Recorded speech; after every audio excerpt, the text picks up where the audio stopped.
مايو من العام 1983 فقدت أمي، فقدت حبيبة قلبي، فقدت نظر عيني، وفقد أبي شريكة حياته، فقد سنده وحبه وصديقته ورفيقته وحبيبته بعد أكثر من 40 عاما معه.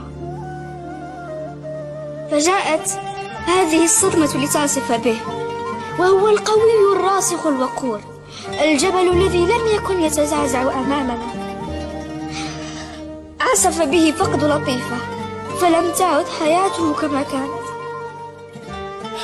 كنت خائفا جدا على والدي عند رحيلها أثناء تلك الصدمة التي تلقتها دبي وتلقاها شعب دبي الذين أحبوا بصدق أم دبي الشيخة لطيفة بنت حمدان. كانت أمي تعالج مريضهم وتداوي صغيرهم وتواسي فقيرهم وتسمع لنسائهم وتشاركهم أفراحهم وأتراحهم.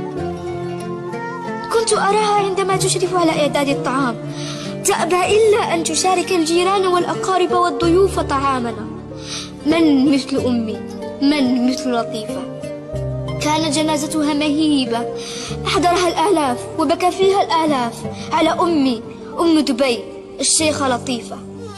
نزلت معها في قبرها، كان أبي وأخي يتابعانني من فوق القبر، سجيتها في مثواها الأخير ودموعي لا تتوقف.